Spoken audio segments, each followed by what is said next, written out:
Good morning. It's Wednesday, May 12th. I'm Kenny Polcari, and this is Host of the Party, Morning Market Commentary. Everything you need to know to get your day started. So what's happening?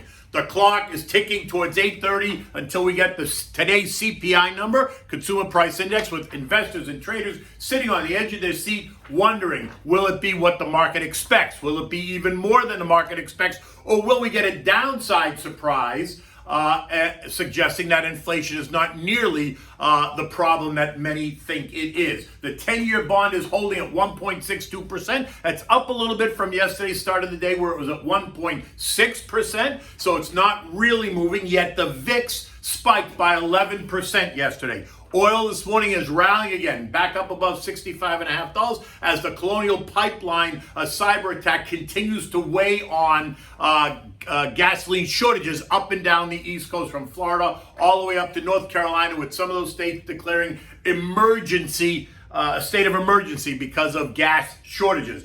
Jimmy Bullard, St. Louis Fed president, gets on TV yesterday and says, "Don't be ridiculous. It's too early to talk about any change in policy at the Fed. Nothing to see here, nothing to discuss." And part of that is being credited to the turnaround that we saw late in the NASDAQ.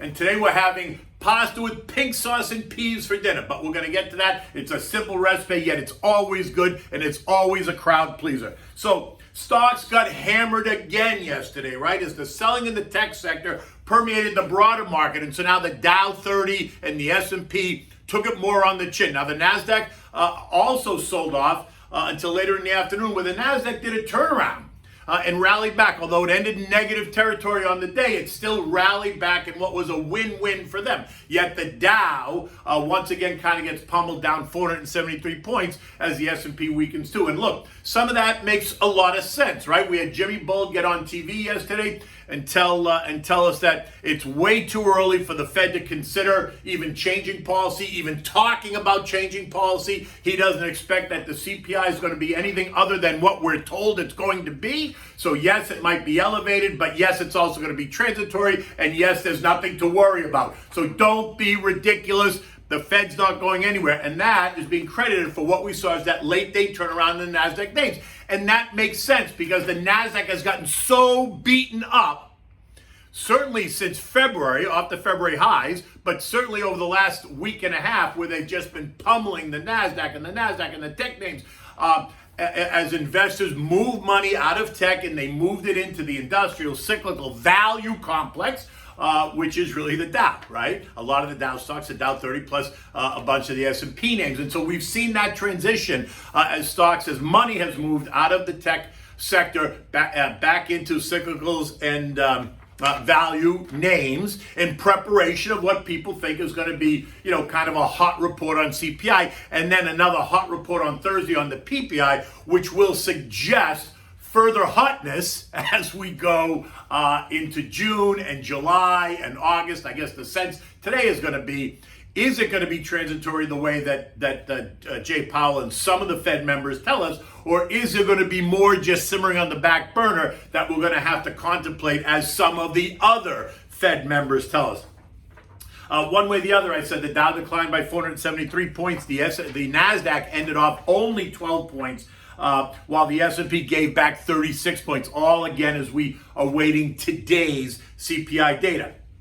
But listen, we know why these stocks have been selling off, right? Because people are worried about the building inflation, because we all see it, right? While the Fed and other members of the Fed tell us not to worry, we all live here. We see these surges in prices everywhere we look. In fact, today, I heard this morning on television that they're talking once again about housing prices that are surging almost 10% a month over the last 3 or 4 months. It's almost ridiculous to think that housing prices are going up 10% a month. Think about that just for 1 minute. And so therefore, that's feeding a lot of the frenzy about people concerned about where prices are going and when can it stop. And look, we've actually seen, maybe this action that we're seeing in the NASDAQ and the high tech names is indicative of what we may see then in other parts of the market that are overheating, right? I mean, there are parts of NASDAQ that are down. Some of these stocks are down 10, 15, 20, even 50%, while the NASDAQ index broadly may only be off 6%, individual names within the NASDAQ are really getting pummeled as investors recognize that valuations are really stretched based on what the expectation is, what we think inflation is going to be, what we think the Fed's going to do, what we think the Biden administration is going to do in terms of infrastructure and taxes. So a lot of ideas that are interplaying here, causing investors to kind of rethink and readjust valuations. And listen, that's completely normal. There's nothing to suggest that this is anything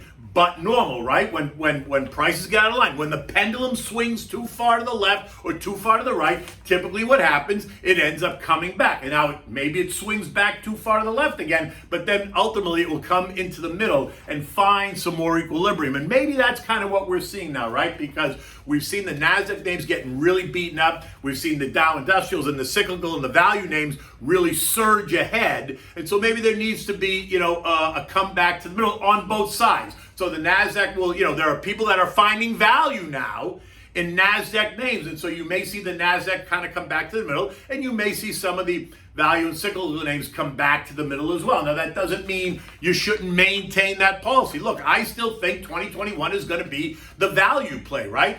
You still hold growth stocks. I still have tech in my portfolio, yet I'm more weighted to that cyclical recovery value trade. And I think that's what we see going on. And it makes perfect sense to do that. Now, if you're way out on the other end of the risk scale, if you're 20 or 25 or 30 years old and you've got 30 or 35 years to go, maybe you're more at this end of the risk scale. And that's okay too, because that represents who you are.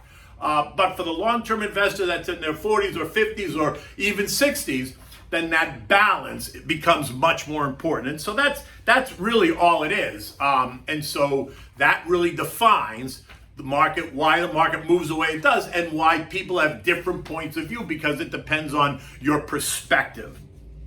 One way or the other, again, at 8:30, we're going to get this CPI. The expectations on the top line month over month are benign, right? Plus 0.2%. It's the year over year number that's going to cause kind of the angst. The expectation is an advance of 3.6%.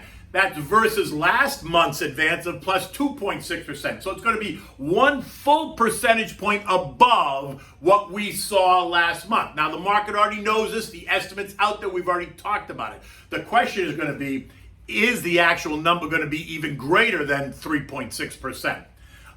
Because that's going to be the surprise. The other surprise could be, is it less? Is it 3.2%? Is it 3%? Because that will be the downside surprise. And that will cause, if you want my opinion, if it's anything less than what the estimate is, that will cause the market to surge. That will cause NASDAQ names to surge because they've been so beaten up on the expectation of such a bigger number that investors will go in and suddenly find value in these high-tech names that have gotten beaten up. Look, you started to see it yesterday, right? Some of these names, Teladoc, Roku, they had 5 and 6 percentage point swings yesterday after they got beaten up again in the morning. And then when Bullard came out and made those comments, you saw how investors started to go in snooping around trying to find tech stocks that have promise, that certainly the story hasn't really changed, that represent real value. And some of those names do represent real value. The other thing that's going to be on top of mind today after the CPI report is, okay, what's tomorrow's PPI report going to say?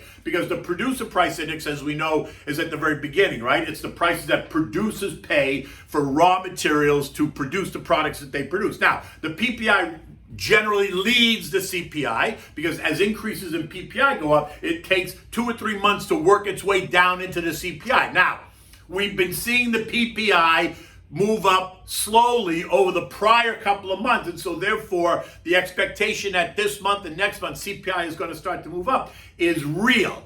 If tomorrow's PPI continues to surge, that will suggest that next month CPI will continue to surge, and that's going to be the rolling conversation. At what point will PPI slow down? Will PPI slow down? Will PPI continue to, become elevated in the months ahead? And if it does, what does that really say for the CPI? And that whole question about transitory becomes the question. Is it really transitory? Is it not? And look, we know that there are people on both sides of that argument. Certainly the Fed, Jay Powell and some of the other Fed members are completely in alignment that it's transitory. While there are others, and we've seen them, that think that maybe it's time that we start talking about to get the markets comfortable, get the investors comfortable, that maybe it's really time to start talking about the taper conversation. So we'll see, because that has certainly also been part of what's happened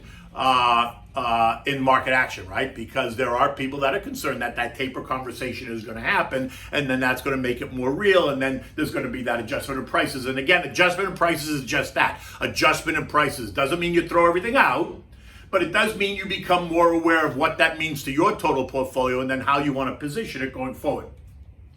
By any stretch, the bond market hardly moved yesterday, right? It opened up, when the day started, it was at 1.6%. It ended the day at 1.62%. So not really a major move. And that may mean that this whole inflation trade fear is just that. The bond market might be telling us it's not worried about inflation, that this is just an adjustment in equity prices, which could be, but typically equity prices will adjust when there's another event kind of putting pressure on it. And the event in this case would be inflation and Fed monetary policy conversation, tapering, call it what you want. I'm still in the camp that it's an inflation story. I'm not convinced yet that there's not an inflation story, because the price increases that I see in my mind are not my imagination telling me that the prices are up. In fact, reality says the prices are up. Either way, we're going to find out today. We'll get a better view on what the CPI says, and then the analysis will dissect what that means going forward. So then the markets will respond accordingly. The VIX yesterday, right, which had been trading down at 1718, suddenly spiked. It traded from 1730 all the way up to 2373 before settling back in at 2131, which still represents an 11% spike in the VIX. And that suggests that there is some underlying fear over what we're going to hear today and tomorrow. So that is a good lead indicator, and so I would go with my gut on that. But again, it's all going to come out at 8:30. This morning, futures are down, right? So they're not down a lot. They're not down as much as they were yesterday morning, but Dow futures are off 100. The S&Ps are down 12. The Nasdaq's off about 70. Even, as we approach this 8:30 bell, the top line CPI, like I said, is going to be the key number, but on both month over month and year over year.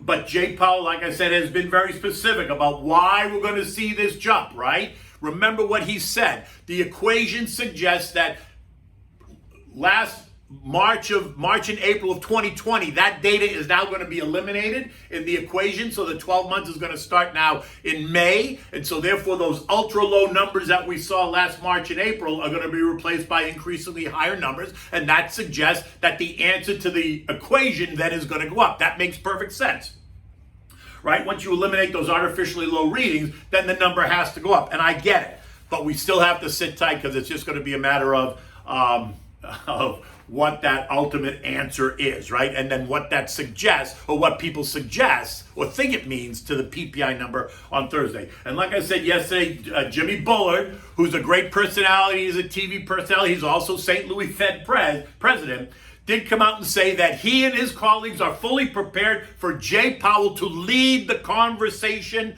about when and how to proceed in monetary policy, right? And that he's in the camp that it's too early, there's no reason to have this conversation, nobody should worry, and that is what was being credited for the turnaround in the NASDAQ names yesterday. And look, you say, well, why didn't it help the Dow names? Well, that's simple, because the NASDAQ names have gotten so beaten up. There are some names that are off better than 50%. The Dow names, they have rallied. They're much closer to their highs than the NASDAQ was. So there was still this sense of, look, let me take some money off the table. I'm not going to take money off the table in names that are already down 50%. I'm going to take money off the table in names that are still relatively strong. And this way I can hold that money on the side and get ready to redeploy it after we find out what today's CPI number is.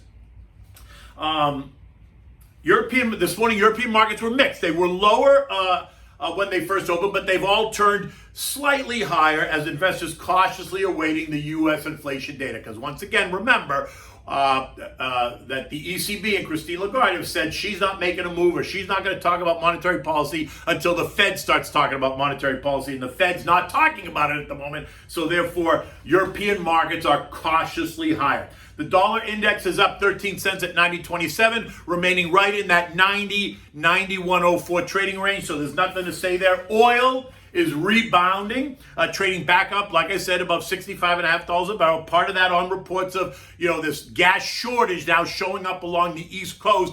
People lining up and long lines for gas. People showing up with not only their cars, but the red gas tanks filling up as they start to get nervous. I'm not going to use the word panic, but they're starting to get a little bit nervous about whether or not we're going to see a gas shortage based on the cyber attack on the Colonial Pipeline. We are being assured, though, by the administration and by Colonial that they are making headway and that they hope by this weekend to have the whole thing back up and running.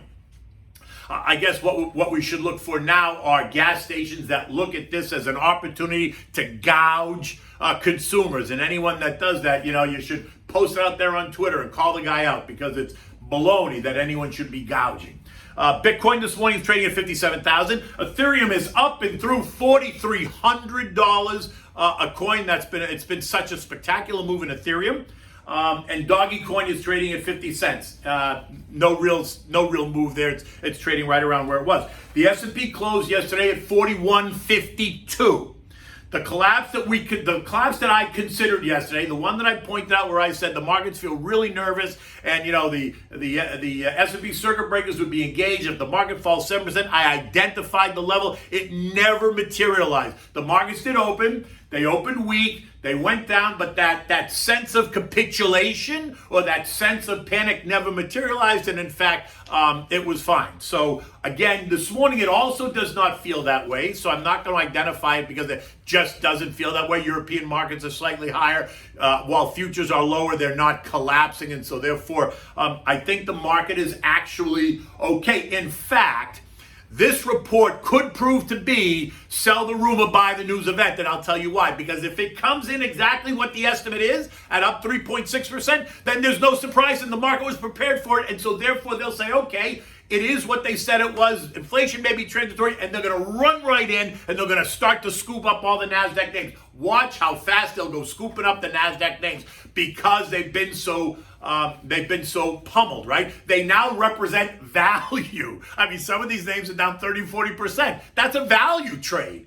And so if this number comes in line with the estimate, I would suspect that the market's going to turn. If it comes even softer, if the number is not, if it's less than what we expected, then I would again assume a rush to buy. If the number comes in stronger, then I assume that the market's going to struggle a little bit and come under pressure, although I don't expect it to collapse because they've done so much damage to NASDAQ already that, if anything, it'll once again be the cyclical names maybe that come under pressure, once again, because they're still ahead of where the NASDAQ, some of the NASDAQ names are. So if asset managers are looking to raise money, they're going to look to raise money in stocks that are still closer to their highs versus their lows, right? Anyway, you know what you can do? You can text the word invest to 21,000 to get my digital business card. Download it, give me a call. I'm always happy to discuss with you the markets, strategy, and any plan that I can help you build. So, now the question is, what's for dinner? This is such a great dish. It's simple to make. It's a crowd pleaser. It's a safety bet. You can, you can make it quickly. It doesn't take a lot of time, and it's always pleasing. I'll call it, this is pasta with pink sauce and peas. You can use any kind of pasta you want. You can use spaghetti, linguine. You can use rigatoni. You can use shells. You can use anything you want. But here's what you need for this. And so it's simple, but delicious, right? So you need butter, of course. You're gonna need olive oil. You need big white Spanish onion, carrots, and celery, all chopped, right? So you want to rough chop them because you're gonna blend them anyway. But rough chop them. Don't leave them really big, but rough chop them. You need a bag of frozen peas. You need kitchen-ready crushed tomatoes, not puree. You just want the crushed tomatoes. And if you can't find the crushed tomatoes, just buy the can of peeled tomatoes. in their juice, not in puree. Run them through the blender really quick, crush them, and then you can use those. And you need salt and pepper, and then you need heavy cream, and then you always need fresh grated Parmigiana cheese. You want to begin by melting a stick, one whole stick of butter. Yeah, I know, I hear you, but just listen to me. One whole stick of butter, and then go around the pot with a couple of swirls of olive oil. Bring it to, put it on medium high, let the butter melt. Don't burn it, let the butter melt. When the butter's melted, you're going to toss in the chopped onions, the chopped celery, and the chopped carrots into the butter and oil. You're going to leave it on medium, maybe medium high. You're going to stir it. You might cover it with the lid so that the condensation helps the vegetables soften up quicker, because that's really what you want to do. You want the vegetables to soften, because when you blend them, when you puree them, you want them, if they're softer, they'll just puree easier. You're going to cook this and stir this probably for 15 minutes.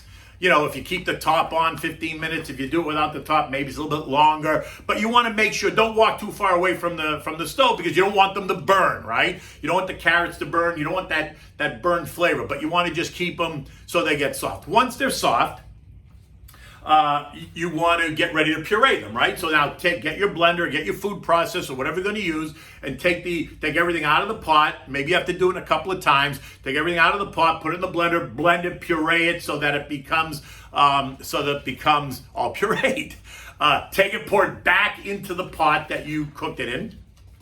And at this point, you're going to add the 2 cans of kitchen-ready tomatoes, right? If they're crushed already, just add the cans right in with the pureed vegetables, and add a half a can of water. So rinse one of the cans out, swish it around, and dump it back in, right? You're going to bring that up to turn the heat up high, bring it up to a boil. Season it now with salt and pepper. Once it starts to boil, turn the heat down to medium low. Put the top on it. You want to you don't want to go too far, because you want to be around to stir it. If it still looks a little bit too thick, feel free to add another half a can of water. You just don't want it to be too watery. But if you need a little bit more water, you judge it, right? So start with a half a can, look at it. If you have to add a little bit more, then add another half a can. You're going to let this simmer for 25 minutes, maybe 30 minutes. Just simmer on low. Stirring it, and then turn the heat off. When you turn the heat off, you're going to put you're going to simmer it on low. You're going to add the frozen peas, and you're going to let it simmer. And then after 20 or 25 minutes, turn the heat off. Just let it cool down just a little bit, right? Because you don't want to add the heavy cream while it's boiling, because then you run the chance that the cream curdles and all that. You don't want that to happen. So just turn the heat off. Give it 5 minutes. Just let it cool a little bit, and then take a pint of heavy cream. And listen, it's the cream that makes the sauce pink, so you decide how pink you want the sauce. There's no real formula here, right? The more you add, the richer it's going to be, and the pinker it's going to be, right? So you start to add the heavy cream. Make sure you're there with the wooden spoon and you're stirring it as you're adding the heavy cream, and then you judge, because you'll see how it turns pink, and then you figure it out. I like it, with that much tomatoes, with the recipe I'm giving you, I'll put the whole half pint the whole pint, not a half pint, a whole pint of heavy cream in, just because I like the richness of the cream. I like the way it tastes. At that point, you're done with this, right? So just leave that on the side, keep the heat off. It'll stay warm. But you've got your rolling, you've got a pot of salted water coming to a rolling boil. When that's ready, put your pasta in the water, cook it for 8 to 10 minutes, depending on the pasta you're cooking, will dictate how long you really have to cook it. Rigatonis are a little bit thicker; they'll take a little bit longer. But if you use spaghetti, it'll take a little bit less. So don't wander too far away. Check it, because you want it al dente. Once you get it al dente, you want to strain the pasta, reserving a mug full of water. Always reserving a mug full of water. Put the pasta back in the pot. Add a little bit of the water back to the pot just to moisten it. Now, set that over here. With the fresh grated cheese, you're going to take a couple of handfuls of the cheese. You're going to toss it into the pink sauce, and you're going to stir it. Before you mix it with the pasta, put the cheese right in the sauce. Stir it so it's all blended and mixed well. Now, you're going to take a half a stick of butter, which you've melted in your microwave, and you have it on the side. Take that half a stick of butter that's melted, put it directly on the pasta first, and coat the pasta with the butter, and then take a couple of ladles of the pink sauce with peas and ladle it in to the pan with the pasta. Toss it so that it coats the pasta, and then when you serve it in a bowl, in a warmed bowl with another ladle of pasta, another ladle of sauce just on top of the pasta. Always have fresh grated Parmigiana cheese on your table for your guests or your family to add to the sauce. This is the perfect dish. You can use it.